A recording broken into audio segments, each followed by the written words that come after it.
from the Fayette County Public Library, and I am out and about. Today, I am with Scott Kefever. Hi, Scott. Hi, Lisa. How are you? And we are at the Connersville Vet Clinic. He is going to tell us a little bit about veterinary science and what he does in his ordinary, regular job.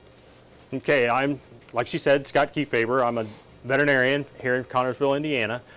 Today, one of the things I'm going to show you is we have an animal that was brought in. It seems to have a broken leg. Oh. Okay, so we're actually going to take some x-rays and we're going to produce them for you and show you a picture of them to confirm that this animal has a broken leg.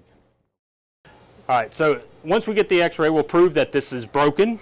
Okay, once we prove that it's broken, we find out which bones are broken. In this case, this dog seems to have a radius ulna fracture.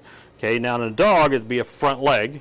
Okay. So, and I think from my exam that it's broken right in here. So what we'll do once we prove it is we'll get it back out of x-ray. We'll go ahead and we'll put a cast on it. We can actually cast animals' legs. So we'll put a cast on it and leave it on there for 4 weeks. Wow. And take it off at 4 weeks and hopefully everything is healed. Great. Okay? When we take x-rays, we go in there and one of the things that's called x-ray because of radiation. It produces radiation to produce the x-ray. For the young ladies to be able to take these x-rays, they must wear a lead apron. Okay, this lead apron protects the radiation from penetrating into her body. And she also wears a thyroid shield. It protects her neck where her thyroid is from that radiation getting in and affecting that. So this is very important for them to use when they take these x-rays so they stay healthy. Good. Okay. Thank you. Thanks, Megan. All right, so they got our x-rays for us. All right, let's see what we got. So our little guy, if you look here, here's a good leg. That bone is complete. If you look at this one, we can see we have a broken bone. 2 of them are broken. Wow. The radius and the ulna. So now we look and see right there, it looks like it's in alignment. Okay, but if we look at the other x-ray, which we always take a couple, we've got a piece that is not in alignment. Okay, so, but this is a very young dog. So it should heal pretty nicely once we get it all back together. So, yep, this guy's got a little problem. We're going to have to help him out. Yeah, all right. Okay. So you need to know all the names of the bones too, don't you, Doc?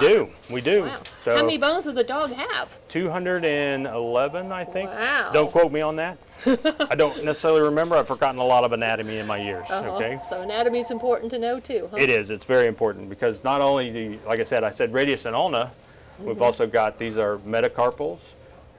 These are carpal bones right here. And these are phalanges. So as you can see, there's a bunch of information here that you got to know. Right, right. Okay. So cool. Well, thank you, Doc. Wow, boys and girls, that x-ray was really cool, wasn't it? Now, Scott has a whole bunch of other things that he uses here at the vet clinic, and he's going to tell us about some of the other tools that you need to use if you're going to become a vet. Okay, one of the things, if you look right here, we have a microscope. Everybody sees microscopes doing different things. We use it quite often in our business. One of the things we use it for is looking at poop samples. Okay, you think, why would you want to play with a poop sample? Well, we use that in animals to find intestinal parasites. Okay, intestinal parasites can cause a lot of damage in the body of a dog. So we look through them and make sure and find out what they are, and once we find out what they are, we will actually deworm them and give them the proper things to flush them out. Okay, part of that poop sample and spinning it down, we spin it down with this, and this is a centrifuge. Cool. Okay, so it spins it really fast and puts everything in the bottom and makes the eggs of the worm float to the top. Wow. And then we put a little slide on top of this little jar, and those eggs stick to the slide, and then we can look at it under the microscope. Very cool. Okay. Now, as you move on down, this is a chemistry analyzer, urine analyzer, and a CBC machine. Okay, you say urine, chemistry, CBC. Okay, what that does is we take a blood sample. Okay, we'll take that blood and actually take some chemistry analyzer strips, and they'll add it into this machine with the blood.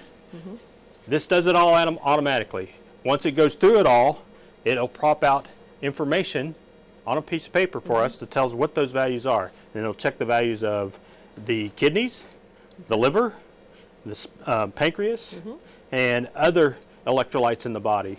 Okay, the urine machine checks what's in the urine. Okay, we're looking for things like bacteria.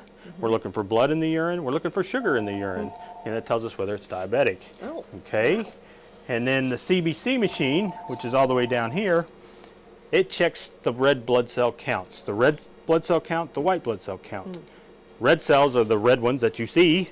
Okay, that's why blood is red. Right. But there's also white blood cells in this that we need to know about, because that picks up and tells us whether or not they have infection, because white blood cells fight infection. Right. Okay, and that's what these machines do for us. Okay, Really so cool. it's a lot of work sometimes. Yeah, Okay, sounds like it. Wow, boys and girls, did you know that the vets had to do all this stuff and learn about all of these machines? This has been really interesting and fascinating. Well, I'm Miss Lisa for the Fayette County Public Library, and I've been out and about, and today we've learned about vet science. Thanks for watching.